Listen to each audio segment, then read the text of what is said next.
penúltimo capítulo de Daniel. Está acabando, irmãos. Chegamos hoje na última visão. Os 3 últimos capítulos de Daniel tratam de uma visão só. Preparem-se. Vem coisa muito profunda pela frente. Você vai dizer, pastor, a gente estava no raso, é? Não, mas a gente vai mergulhar um pouco mais profundo nas próximas semanas.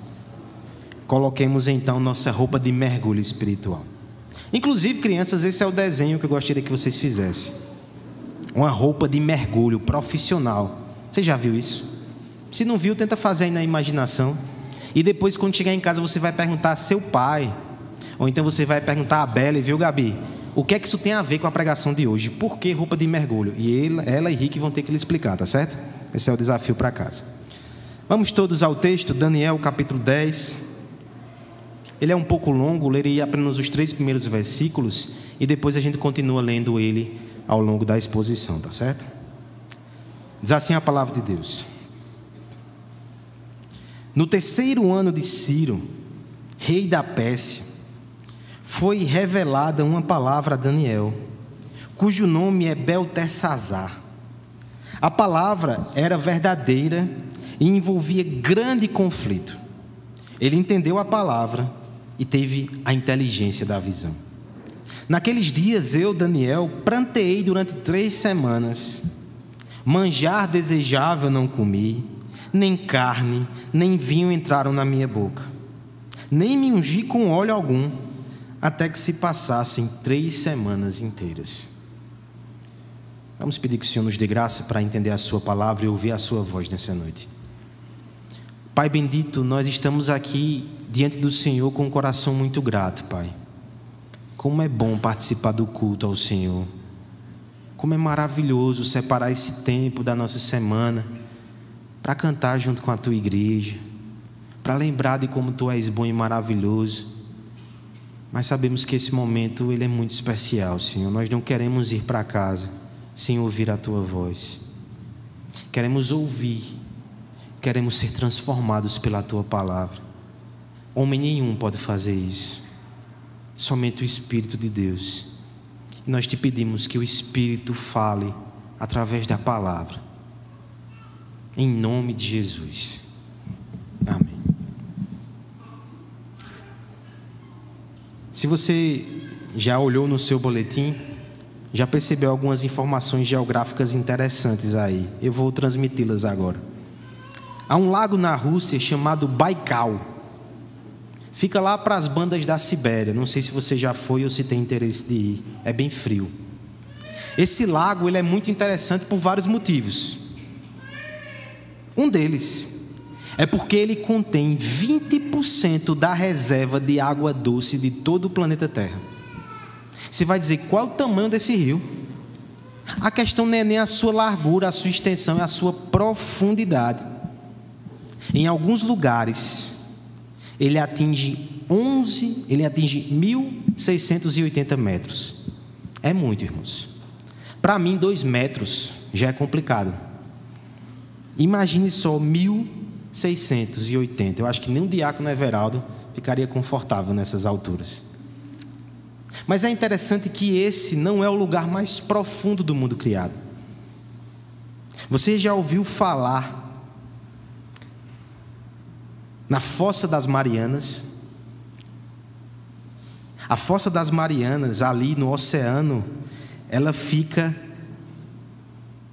tem profundidade de 11.034 metros. 11.000 metros. Possivelmente é o lugar mais profundo do mar. De modo que muitas das realidades ali estão submersas e a gente só pode especular o que existe nessas profundezas. Nós não alcançamos.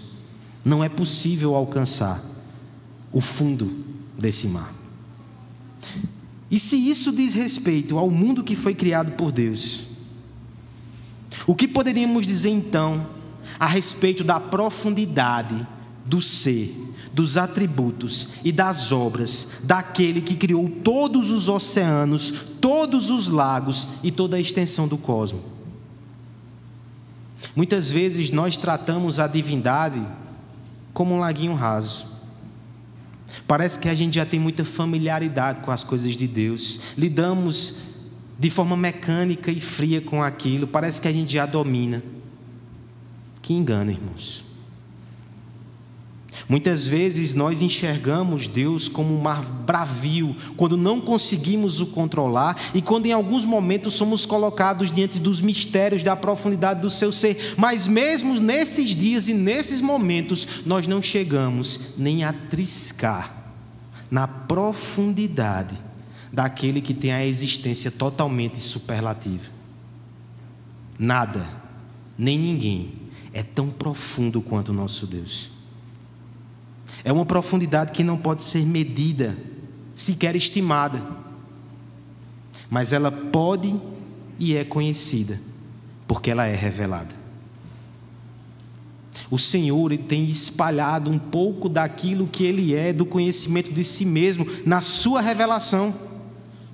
E Ele nos chama a adentrar em camadas cada vez mais profundas do seu conhecimento. Ele não despeja a conta-gotas, não. Progressivamente Ele nos convida a conhecer cada vez mais do seu ser. Esse é um exercício, inclusive, que começa agora, mas não termina nem na eternidade. No entanto, nós somos desafiados a crescer. O apóstolo Paulo orou por isso. Efésios 3, lemos há pouco. Em uma direção tanto quanto mais contundente, o mesmo apóstolo Paulo, segundo o presbítero Guilherme, falou lá em Hebreus que nós somos reprováveis quando ficamos no leite e não adentramos nas profundezas do ser de Deus. Essa noite nós queremos falar sobre crescimento, sobre conhecimento, sobre conhecer mais das coisas profundas de Deus. Nós queremos responder 3 questões. Quem está habilitado a conhecer mais das coisas profundas de Deus? Por meio de quem podemos conhecer as coisas profundas de Deus? E para quê? Qual é a finalidade de conhecer as coisas profundas de Deus? Nós iremos seguir nas pegadas aqui do profeta Daniel. No capítulo 10, Daniel é preparado para aquilo que ele vai ver no capítulo 11 e no capítulo 12. E por favor, eu quero que você faça uma consideração muito séria. Você lembra das experiências, da revelação e do conhecimento profundo que Daniel já teve? Daniel, séculos antes, recebeu detalhes da obra de Cristo. Daniel teve sonhos espantosos. Daniel teve experiências de vida ou morte com Deus. Mas mesmo assim, ele ainda precisa ser preparado para aquilo que Deus vai trazer à sua mente nos próximos capítulos. Diante de um gigante como Daniel, eu espero que você tenha consciência que a gente não consegue nem amarrar as suas sandálias, fazendo uma paráfrase com o que João disse a Jesus. Nós não temos 1/100º da experiência que esse homem teve com Deus. Mas será que nós seremos orgulhosos ao ponto de achar que não precisamos nos preparar para receber mais de Deus? O capítulo 10 é uma preparação, porque no capítulo 11 ele vai receber com profundidade detalhes sobre o sofrimento que aguarda o povo de Deus. Esse é o assunto da semana que vem, prepara-te. E no capítulo 12 ele vai receber mais detalhes sobre a doutrina da ressurreição, que naquela época ainda não tinha sido revelada com tanta clareza ao povo de Deus. Eles criam, mas não com tantos detalhes. Daniel vai receber isso. Ele precisava ser preparado. Nós veremos essa preparação hoje, irmãos, e veremos que ela serve para nós também, para aqueles que estão interessados, e na verdade todos são convocados a conhecer mais das coisas profundas de Deus. Veremos no verso 1 até o verso 3, a quem Deus revela as coisas profundas. Veremos do verso 4 até o verso 9, por meio de quem Deus revela as coisas profundas. E por fim, do verso 10 até o verso 21, veremos para que Deus revela as coisas profundas. Primeiro então, a quem Deus revela essas coisas. Verso 1 ao verso 3, eu peço que a igreja leia uma só voz, 3 versos só, me ajudem com essa leitura. No 3º ano...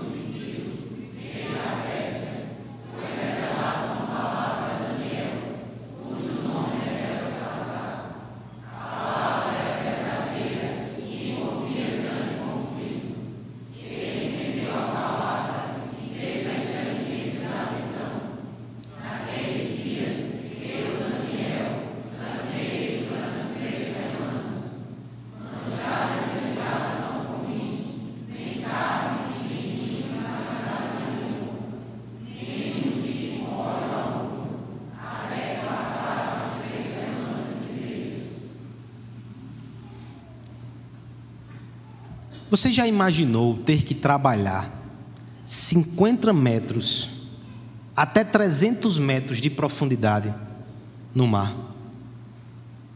Existem alguns trabalhadores brasileiros que fazem isso com frequência. Eles prestam serviço à Petrobras, são mergulhadores de águas profundas.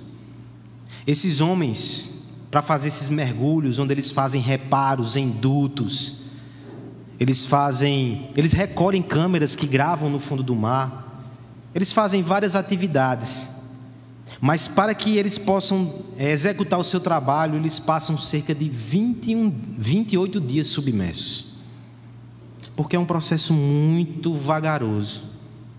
Eles primeiro descem numa câmara, a uma certa profundidade, numa câmara, e ali, para que eles possam sair para o fundo do oceano, para realizar a sua jornada de trabalho, eles precisam passar por um processo de despressurização. Eles começam a inalar oxigênio misturado com gás hélio, para que seu corpo seja adaptado, para que depois de 24 horas eles possam sair no mar profundo e eles não sejam destroçados pela pressão oceânica. Profissão interessante aí, o pessoal que, dá para fazer vestibular, considerem, Qualquer um que não estiver usando o equipamento adequado e que não passar pelo processo de pressurização, ele não pode entrar nas águas profundas. Qual seria então o processo espiritual que nós precisamos passar para adentrar no conhecimento profundo de Deus? O nosso amigo Daniel, ele vai revelar aqui para nós um pouco disso. Primeiro, veja que o momento que isso acontece na vida dele tem algo a nos ensinar, sim. De forma progressiva, esse homem foi tendo experiências com Deus. E a datação do verso 1, que vai falar sobre o 3º ano do rei Ciro, vai nos mostrar que possivelmente Daniel tinha entre 86 e 87 anos. Não foi nos primeiros dias que ele teve contato com isso. Não quero desanimar os jovens aqui, mas isso foi uma caminhada longa para que ele pudesse colher essas experiências. Veja que há uma crescente na vida de Daniel. Ele passou por experiências desde que chegou na Babilônia com 12, 13 anos. No fim da sua vida, lá por volta dos 80, ele começou a ter visões. Mas é com 87 anos, nos seus últimos instantes debaixo do sol, que ele tem essas revelações mais profundas. Ele colheu isso ao longo do tempo. Com isso eu quero fazer algumas observações aqui. O que envolve o nosso querido amigo Daniel aqui é maturidade de quem viveu experiências com Deus. Não é o simples transcurso do tempo. Não é porque você tem muitos anos somente que você está habilitado a ter acesso a essas experiências e esse conhecimento de Deus. Quem tem uma ilustração muito boa sobre isso é o filósofo Sêneca.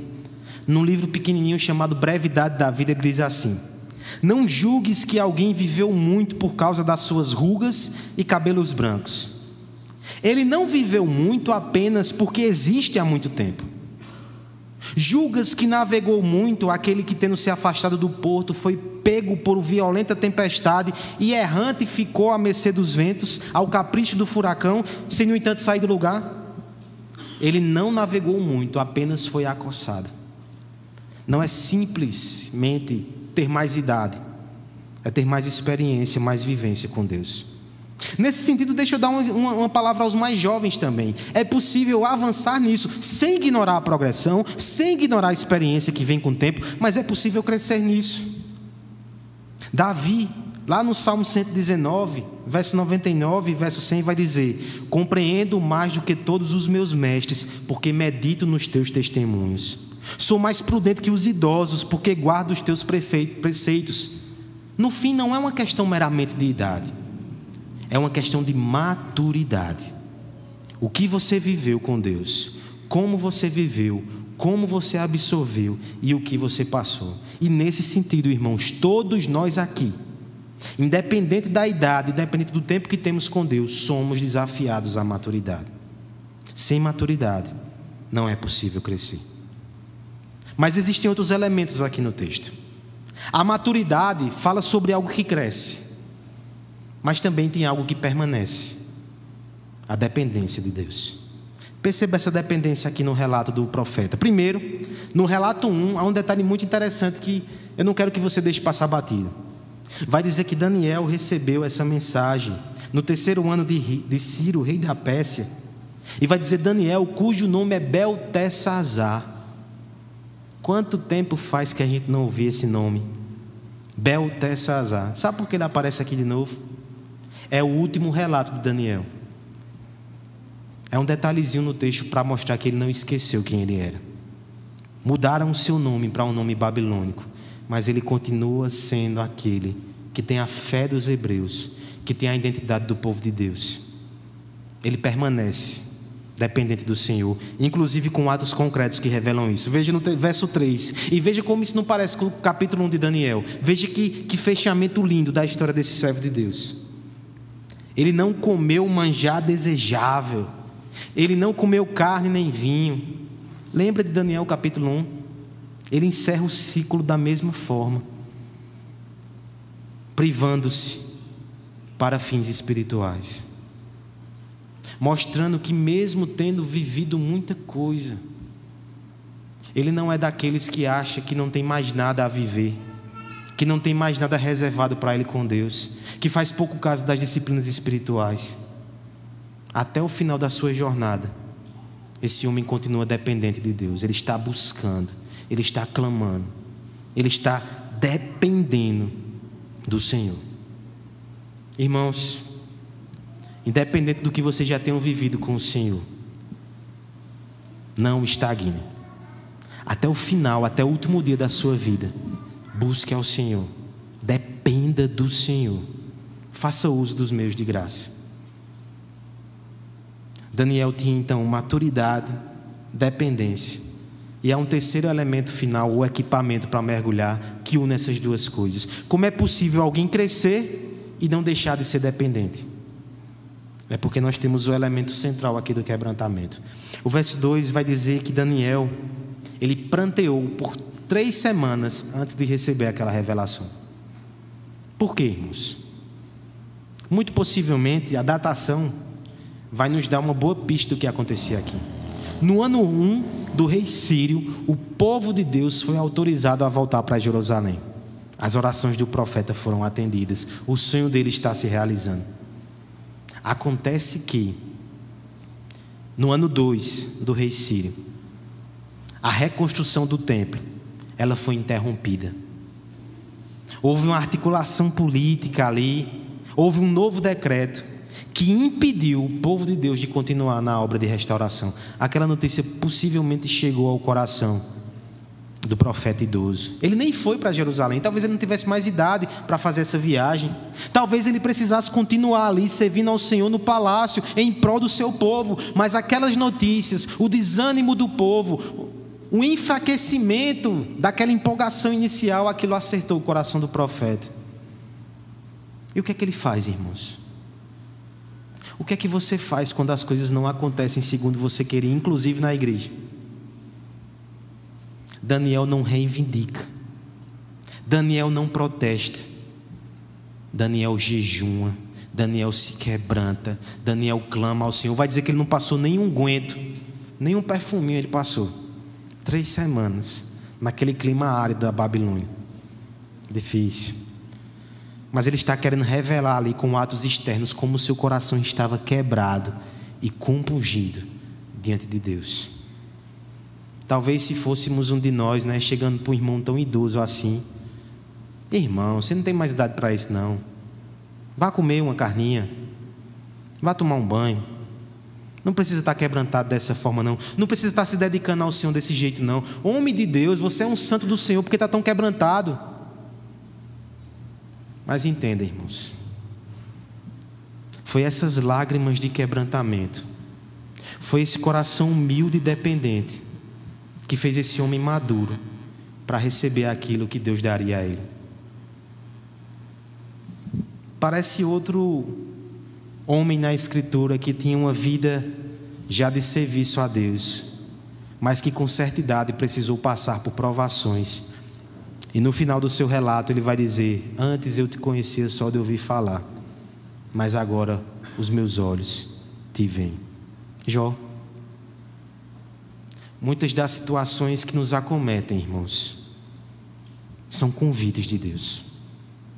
São Deus nos preparando, é Deus nos preparando para falar mais ao nosso coração, nos dar mais de um conhecimento profundo de quem Ele é, do que Ele fez. Esse conhecimento pode ser que ele chegue por vias dolorosas, pode ser que ele nos alcance ao longo do tempo, mas uma coisa é certa: sempre vai ser através do quebrantamento. Uma palavra aos jovens. Vocês, ou nós, não sei se eu me enquadro ainda, tem uma longa jornada pela frente. Não tenham ansiedade, é um passo de cada vez que a gente vai crescendo no conhecimento do Senhor. Mas que hoje, no exemplo de Daniel, você já tem um norte muito claro. Sempre com quebrantamento, sempre com dependência. O verdadeiro conhecimento que nos leva a conhecer Deus cada vez mais com profundidade é um conhecimento humilde, quebrantado e dependente. Sempre que o conhecimento te fizer arrogante, você não irá conhecer mais de Deus. Você só irá conhecer mais do seu coração pecaminoso. Humildade, quebrantamento, sempre. Inclusive para entender doutrinas difíceis. Existem, claro, doutrinas difíceis na palavra de Deus. Mas a forma de aprender esse ensino é sempre com um coração humilde diante do Senhor. Aos irmãos mais experientes, o exemplo do profeta Daniel nos ensina a não nos acomodar, não achar que os anos melhores já passaram, não nos tornar inertes e passivos, não nos tornar amargos, mas sabendo que hoje Deus tem coisas para você novas. Hoje Deus pode falar com você de uma forma que Ele não falou em todos os anos da sua vida, e você vai sair daqui renovado no Senhor. Não feche o seu coração, não ache que já viveu tudo, não ache que já aprendeu tudo, não ache que você não tem mais utilidade no reino de Deus. 87 anos e esse homem foi usado por Deus. Não existe aposentadoria no serviço do Senhor. Repito isso aqui toda semana com Daniel. Esteja pronto para aprender e para ser usado, sempre. E falo isso para irmãos aqui, que talvez já tenham vivido tempos áureos em outros momentos, em outras igrejas, em outras épocas. Não seja saudosista. O tempo áureo é hoje. É hoje que você deve mergulhar no conhecimento mais profundo de Deus. É hoje. E na verdade, se você deseja começar essa jornada também, eu lhe digo que o primeiro passo, até para quem não conhece a Deus de forma salvadora, é o quebrantamento. Quebrante-se diante do Senhor e comece essa jornada. A quem Deus revela as coisas profundas? Aqueles que são quebrantados, que são maduros, que são dependentes. Segunda pergunta da noite: por meio de quem Deus revela as coisas profundas? Verso 4 até o verso 9, como o texto é um pouco mais extenso, eu queria ler com os irmãos de forma alternada, tá certo? Verso 4 até o verso 9, eu leio os pares e os irmãos os ímpares. No dia 24 do primeiro mês, estando eu à borda do grande rio Tigre,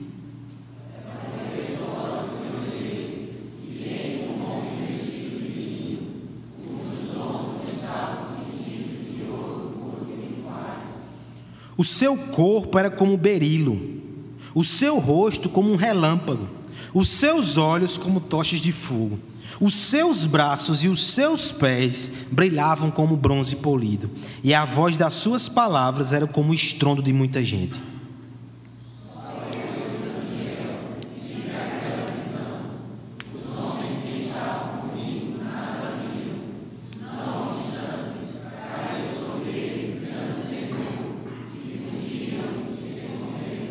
Fiquei, pois, eu só, e contemplei essa grande visão, e não restou força em mim. O meu rosto mudou de cor e se desfigurou, e não tive forças alguma. Contudo, ouvi a voz das suas palavras, e ouvindo-a, caí sem sentidos, rosto em terra.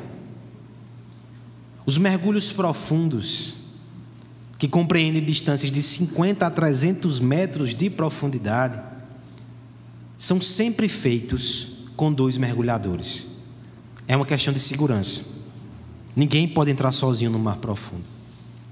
Um deles vai até o lugar onde precisa operar e fazer o seu serviço. O outro fica no sino, que é uma câmara pequena que os acompanha até o local daquela operação. Há um cordão umbilical que liga os dois. E naquele cordão são enviados oxigênio, recurso, água quente, para que o outro possa trabalhar com segurança. Para navegar nas águas profundas do conhecimento de Deus, nós também precisamos de companhia. A companhia é a mesma que veio até o profeta Daniel. Nos versos 5 e 6, nós temos a descrição desse homem que aparece a Daniel. E crianças, não reclamem que eu pedi para que desenhasse um mergulhador. Imagina se eu pedisse para que desenhasse esse homem aqui do verso 5 e 6. Olha a descrição de quem ele é, até difícil de imaginar. O texto vai dizer que ele era vestido de linho, verso 5, e os ombros estavam cingidos do ouro puro de Ofaz. Vestido de linho, para o povo de Israel, significava vestes sacerdotais. O sacerdote, por exemplo, no dia da expiação, ele vestia-se de linho, ele estava pronto, ombros cingidos, ele está pronto para exercer a sua tarefa sacerdotal. Tem um detalhe, né? Ombros cingidos com ouro de Ofaz. Você conhece o ouro de Ofaz? Em alguns momentos da escritura, ele é chamado também de ouro de Ofir. Você lembrou da música? É valioso. É só para dizer que aqui tem um sacerdote, que ele tem uma riqueza e um valor singular. A descrição avança. Agora no verso 6 vai ser descrito quem ele é, o homem por debaixo daquela roupa. O seu corpo era como um berilo. Berilo é um metal muito precioso, dourado, como se fosse ouro. Veja que a descrição continua dizendo que aquele homem tem muito valor, tem muito majestade. O seu rosto era como um relâmpago.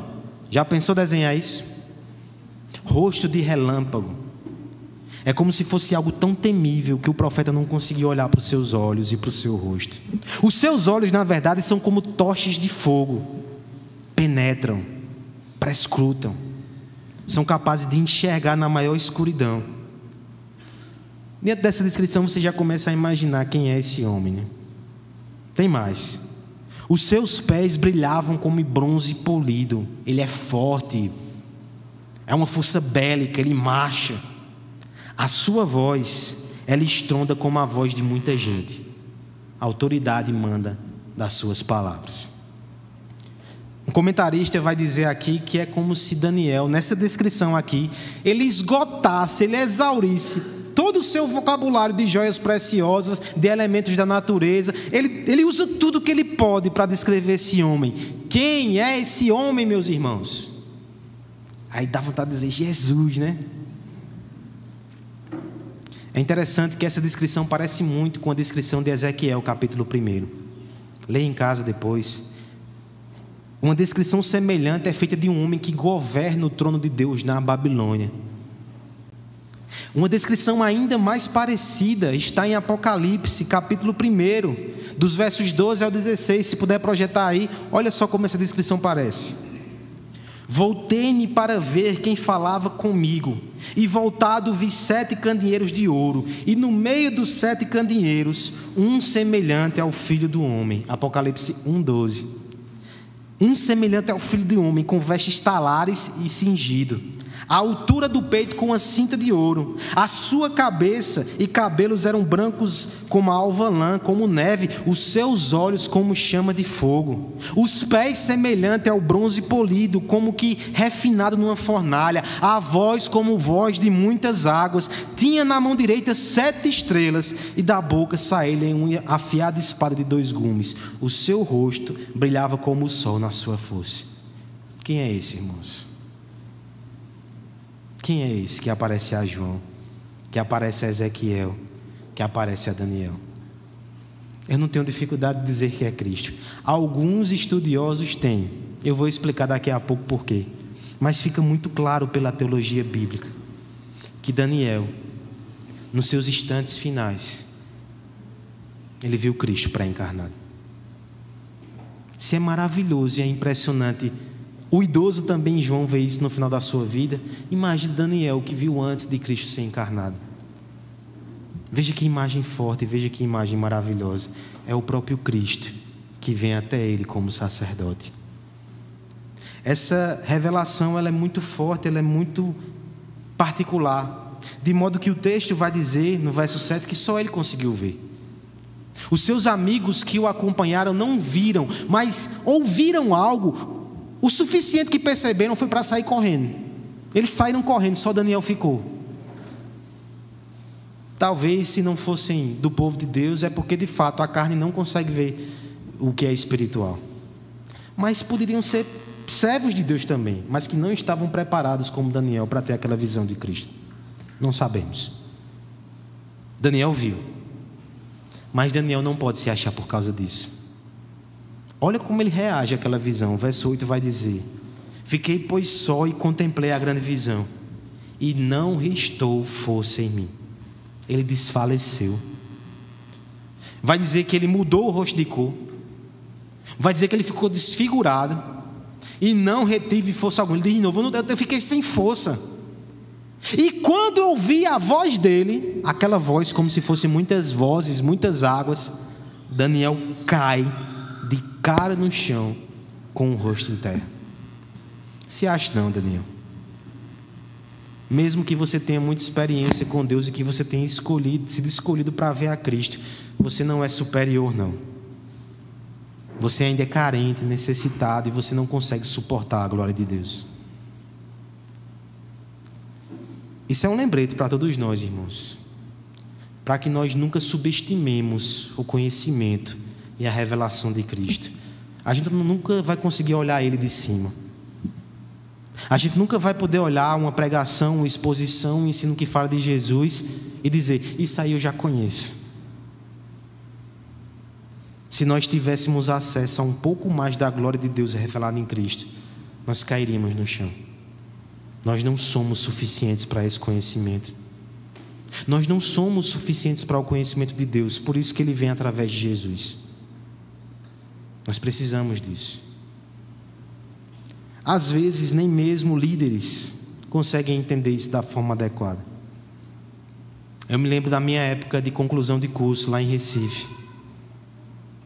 Eu escolhi falar sobre a necessidade de pregar Cristo aos crentes. O tema da minha monografia foi a santificação através do Evangelho. E eu já fui com muito cuidado, porque eu queria falar mesmo da pregação cristocêntrica, mas eu vou pegar só um aspecto aqui, porque eu não tenho ainda como falar sobre isso, não. Quem sabe no futuro, mestrado. Mas quando eu fui apresentar esse projeto para o professor da cadeira lá de pré-projeto, um pastor muito experiente lá em Recife, não vou citar nomes e nem pesquise, ele recebeu o meu projeto e disse: como assim? Você quer pregar Cristo e Evangelho para os crentes? Isso é coisa que a gente prega para descrentes, na pregação evangelística. Para os crentes a gente prega doutrina. Tem muita gente que pensa assim. Mas nenhum conhecimento profundo vai ser dado a você sem Cristo. Você não pode crescer se for a parte de Cristo. Doutrina sem Cristo não nos faz crescer. Qualquer conhecimento de Deus que não esteja entregue a nós através da mediação do Filho, ele não nos faz crescer. Talvez nos espante, talvez nos destrua, talvez nos assuste, talvez nós nem consigamos compreender. Nós só conseguimos compreender aquilo que vem para nós através de Jesus. Os não crentes precisam de Jesus, os crentes precisam de Jesus, sempre precisaremos. A revelação das coisas mais profundas de Deus vem através de Cristo. John Owen, teólogo do passado, dizia assim: se eu tiver que observar alguma coisa pela experiência, é isto: um homem pode medir o seu crescimento e a sua decadência em graça de acordo com os seus pensamentos e meditações sobre a pessoa de Cristo. a glória do reino de Cristo, bem como o seu amor por Cristo. Se você não conhece mais de Cristo, se você não ama mais a Cristo, você não está crescendo em Deus. Não existe crescimento sem Cristo. Que você entenda, talvez, que muito do que acontece aqui no nosso meio, como essa igreja cresce, talvez o seu coração tenha sido inflamado nos últimos meses, no tempo que você tem vivido entre nós, você tem vivido uma época de crescimento. Não se engane, irmão, isso não se deve a nenhuma coisa, senão a Cristo que tem sido oferecido aqui à sua alma. Por isso é isso que você deve valorizar, mais do que qualquer pessoa, mais do que qualquer situação, mais do que qualquer estratégia que qualquer igreja possa ter. É Cristo que faz o crente crescer. É isso que você precisa, é dele que você precisa. Nós só seremos mais profundos nele, não é mergulhando em alguma doutrina especial, não é abraçando alguma prática, algum código, comprando algum curso em especial. É Cristo. Muitas vezes a nossa lentidão e talvez a letargia em crescer ocorre justamente porque a gente está colocando alguma coisa periférica no centro. Estamos nos afastando daquele que não é só o iniciador da fé, mas é o consumador da fé. É aquele no qual nós nascemos, mas também é aquele no qual nós devemos andar, nós devemos viver e nós devemos morrer. Jesus Cristo. O progresso na vida cristã não tem outro fundamento senão apropriar-se cada vez mais do seu conhecimento, do seu amor, do seu zelo e da devoção que flui dos veios abertos nos pulsos do mediador crucificado. Tudo aquilo que vem do Pai, tudo aquilo que nos conduz ao Pai, passa pela mediação do Filho. Fora dele nós não podemos obter nada do céu, mas nele nós podemos crescer nas coisas profundas do ser de Deus. Em Cristo, sempre em Cristo, até o final. Inclusive, esses também são os primeiros passos da fé: quebrantamento e fé em Cristo. Se você deseja pela primeira vez adentrar no mar do conhecimento de Deus, esse é o caminho para você também. Arrependa-se e crê em Jesus, a quem Deus revela as coisas profundas. Aquele que é quebrantado, que é maduro, que é dependente. Por meio de quem Deus revela as coisas profundas? Por meio de Cristo, sempre de Cristo. E para que Deus nos revela coisas profundas? Versos 10 até o verso 21, vamos ler de forma alternada e nós concluímos a exposição dessa noite. Eis que certa mão me tocou, sacudiu-me e me pôs os meus joelhos e as palmas das minhas mãos. Me pôs sobre meus joelhos e as palmas das minhas mãos.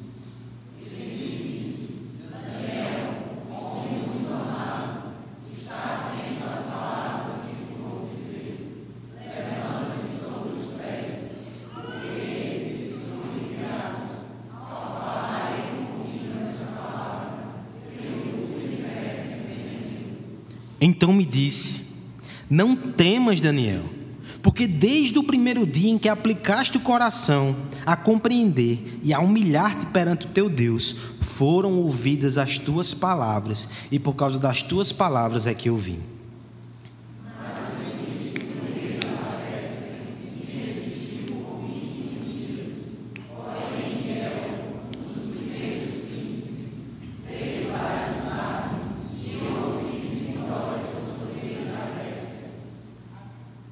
Opa!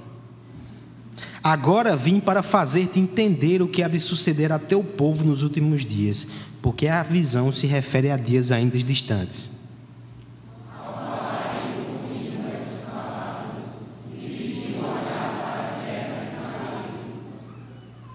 E eis que uma como semelhança dos filhos dos homens me tocou os lábios. Então passei a falar e disse àquele que estava diante de mim: meu Senhor, por causa da visão que me sobrevieram dores e não me ficou força alguma.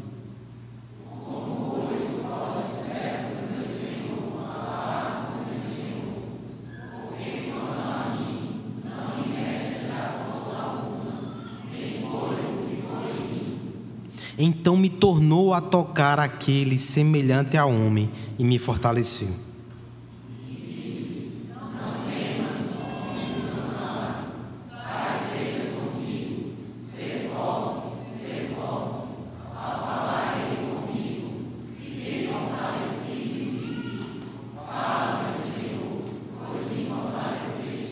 E ele disse: sabes por que eu vim a ti?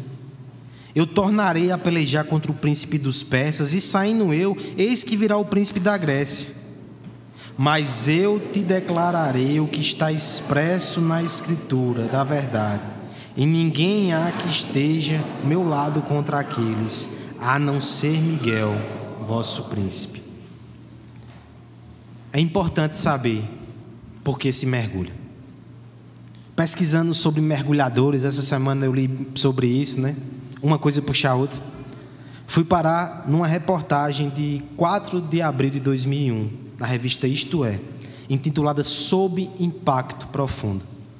E ela entrevista de forma anônima até alguns desses mergulhadores. Anônimo porque eles fazem algumas queixas às empresas e à Petrobras, então tem que ser anônimo mesmo. Mas uma das questões que aqueles homens disseram foi que inicialmente eles mergulhavam em águas profundas para conseguir o sustento das suas famílias. Mas de repente eles passavam tanto tempo longe de casa que eventualmente eles esqueciam o porquê estavam fazendo aquilo. Não basta mergulhar.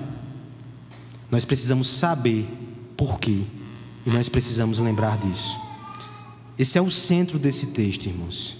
E tem toda uma dinâmica aqui que vai mostrar por que Daniel precisa mergulhar nessas águas profundas e qual é o propósito de Deus. A cena é toda marcada por um profeta vacilante, cansado e frágil. Ele cai no chão, alguém o toca e o levanta. Fala com ele, ele não consegue falar, o seu lábio é tocado, ele consegue falar. E por 3 vezes, do começo ao fim, é repetido: não temas, ser forte, seja fortalecido. Nós percebemos então a tônica aqui desses versos, e o propósito disso é para que Daniel seja fortalecido. Até o fato dele ficar curvado no chão é meio, não é fim. Deus quer ele de pé, a gente se ajoelha para orar, a gente se quebranta na presença de Deus, mas o fim é que a gente se levante para lutar pelo reino de Deus. É isso que acontece com Daniel. É uma revelação tão forte que às vezes ele fica confuso, porque na verdade ele vai ser informado aqui de coisas já profundas. Por exemplo, o mensageiro vai dizer que ele foi enviado logo no começo das orações, mas ele foi impedido pelo rei da Pérsia. Olha que informação desafiadora para a nossa mente. Ele foi resistido 21 dias. É por isso que muitos vão dizer que aquele que se revelou nos versos anteriores não podia ser Cristo. Como é que Cristo foi resistido?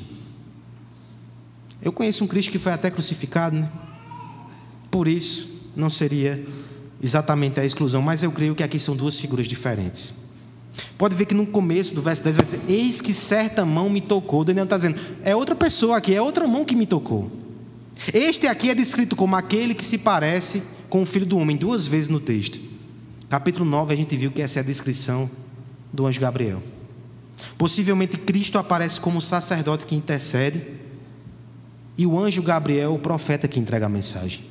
Não é Cristo aqui, é o seu anjo, na companhia de Cristo. Porque em Daniel capítulo 9, Cristo já falou e pediu que Gabriel explicasse as coisas. Cristo estava presente, mas é o anjo que fala. Aqui também Cristo está presente, inclusive visivelmente, mas é o anjo que fala. E esse anjo traz uma informação importante. Daniel está no meio de uma batalha de anjos. Há uma batalha para que a palavra chegue até ele. Você está no meio de uma batalha também, irmãos. Para que a palavra chegue a você, céus e terra se enfrentam. Satanás espalha os seus anjos de várias formas. Ou será que não aconteceram coisas hoje que quase te deixaram em casa e você não vinha para a igreja? Ou será que não tem aquele momento que entre você e a Bíblia dentro de casa? Menino quebra um copo, corta ele e o irmão, a Anitta rindo, né? Milhares de coisas acontecem, a gente se desmotiva diante da palavra, diante do culto, é uma batalha espiritual. É isso que está sendo revelado aqui. Por isso que Daniel precisa ser fortalecido, porque o anjo ainda vai dizer: eu vou voltar para enfrentar o príncipe da Pérsia, e quando eu derrubar ele, Daniel, vai vir o príncipe da Grécia, que vai ser ainda pior. Capítulo 11 vai falar sobre isso. É por isso que nós precisamos ser fortalecidos. É por isso que essas experiências com Deus mais profundas são justamente para que nós estejamos preparados para enfrentar batalhas mais intensas. Um pregador do passado dizia assim: o conhecimento de Deus não é como a luz da lua, que serve para que a gente embale o nosso sono. É a luz do sol que nos levanta para trabalhar. Me lembrei de Recife agora, 5 horas da manhã você era expulso da cama. Tem nem opção. Esse é o conhecimento de Deus, Ele nos levanta para trabalhar. Ele não é um conhecimento para a gente ficar inflado, para a gente ficar jogando dados nos nossos irmãos, para a gente nos achar superior, para ficar com brincadeiras, divertimento, especulação. O conhecimento de Deus é para o serviço, o conhecimento de Deus é para o seu reino, o conhecimento de Deus nos humilha, nos fortalece para nos usar em prol do avanço da igreja, em prol do nome de Deus. É para isso que você recebe mais de Deus, é para isso que você está sendo fortalecido essa noite, é para isso que você deve buscar experiências mais profundas com Deus. E por favor, nem vá dizer: se eu busco experiências mais profundas com Deus, eu vou ter mais trabalho. Não é bom ficar como está, não. Você está revelando uma alma doente, meu irmão, se você pensar assim. Aquele que foi alcançado pela salvação em Cristo, o seu desejo deve ser sempre fazer mais, lutar mais, servir mais, enfrentar desafios maiores para que possa mostrar com seus atos como é grato e como ama esse Salvador. Não fuja do conhecimento profundo, agarre-o, abrace-o e busque. O mergulho nas águas profundas deixa de ser somente uma opção distante quando se descobre que há um tesouro submerso que tem valor sem fim. A missão arriscada agora, ela não é mais a opção, a gente mergulha e vai atrás desse tesouro. Pois bem, tem um tesouro aqui do conhecimento de Cristo. Mergulhe nas Escrituras, mergulhe.